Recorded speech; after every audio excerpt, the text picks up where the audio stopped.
India का 2028 तक world third largest economy बनने की पॉसिबिलिटी है और अगले 3 सालों में इसकी इकोनॉमिक ग्रोथ 5.7 ट्रिलियन डॉलर तक पहुंच जाएगी। मॉर्गन स्टेनली के अकॉर्डिंग 2028 तक भारत दुनिया का मोस्ट फेवरेबल कंज्यूमर मार्केट बन जाएगा, जिसका ग्लोबल आउटपुट में हायर शेयर होगा, जो मैक्रो स्टेबिलिटी से इन्फ्लुएंस पॉलिसी और बेटर इंफ्रास्ट्रक्चर के कारण होगा। 2023 में 3.5 ट्रिलियन डॉलर की इकोनॉमी से इंडियन इकोनॉमी के 2026 में 4.7 ट्रिलियन डॉलर तक एक्सपैंड होने की उम्मीद है, जिससे यह यूएस, चाइना और जर्मनी के बाद वर्ल्ड फोर्थ लार्जेस्ट इकोनॉमी बन जाएगा। 2028 में इंडिया जर्मनी से आगे निकल जाएगा, क्योंकि इसकी इकोनॉमी 5.7 ट्रिलियन डॉलर तक एक्सपैंड हो जाएगी। मॉर्गन स्टेनली के अकॉर्डिंग 1990 में इंडिया दुनिया का 12th लार्जेस्ट इकोनॉमी था, लेकिन 2000 में यह 13th पोजीशन पर खिसक गया और 2020 में 9th रैंक पर और 2023 में 5th प्लेस पर पहुंच गया। वर्ल्ड जीडीपी में इंडिया का शेयर 2029 में 3.5% से राइज होकर 4.5% होना प्रोजेक्टेड है। रिपोर्ट में इंडिया की ग्रोथ के लिए 3 सिनेरियो प्रोजेक्ट किए गए। बियर, जहां इकोनॉमी 2025 में 3.65 ट्रिलियन डॉलर से बढ़कर 2035 तक 6.6 ट्रिलियन डॉलर हो जाएगी।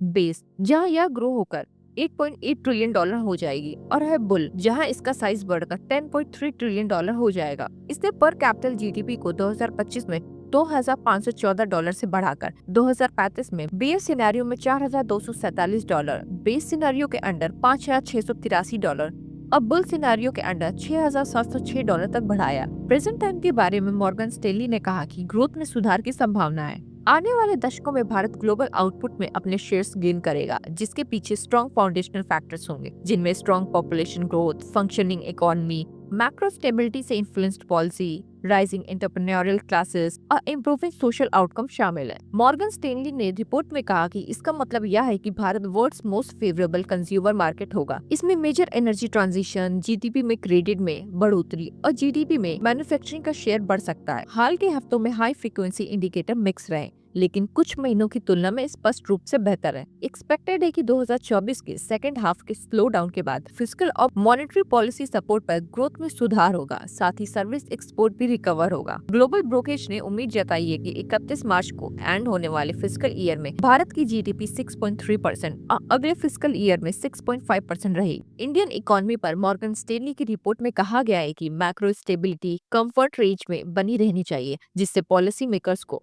फ्लेक्सिबिलिटी मिलेगी। आगे चलकर कंट्री का कंजप्शन में रिकवरी ब्रॉड बेस पर होने की उम्मीद है, क्योंकि इनकम टैक्स में कटौती से अर्बन डिमांड बढ़ेगी, जिससे रूरल कंजप्शन में तेजी से रुझान बढ़ेगा। इन्वेस्टमेंट के मामले में पब्लिक और हाउस होल्ड कैपिटल एक्सपेंस ने ग्रोथ को बढ़ाया, जबकि प्राइवेट कॉर्पोरेट कैपिटल एक्सपेंस में धीरे धीरे सुधार हुआ। सर्विस एक्सपोर्ट में मजबूती लेबर मार्केट के आउटलुक के लिए अच्छे संकेत हैं, जबकि मॉडरेटिंग इन्फ्लेशन से परचेजिंग पावर में इम्प्रूवमेंट होने की पॉसिबिलिटी है। मॉनेटरी और फिस्कल फ्रंट पर पॉलिसी सपोर्ट से डोमेस्टिक डिमांड ग्रोथ के की प्लेयर की तरह उभर सकती है। हेडलाइन सीपीआई अपने नियर टर्म के शिखर से नीचे गिरकर 4% के करीब पहुंच गई है, जो फूड प्राइसेस में नरमी के कारण है, जबकि कोर इन्फ्लेशन अभी भी अच्छी स्थिति में बनी हुई है। हेडलाइन इन्फ्लेशन का outlook food prices CPI basket का 46% पर निर्भर करता है, जिसके आने वाले महीनों में नरम होने की उम्मीद है। मॉर्गन स्टेनली को उम्मीद है कि फाइनेंशियल ईयर 2026-27 में इन्फ्लेशन ईयरली बेसिस पर 4.3% रहेगा, जो फाइनेंशियल ईयर 2025 में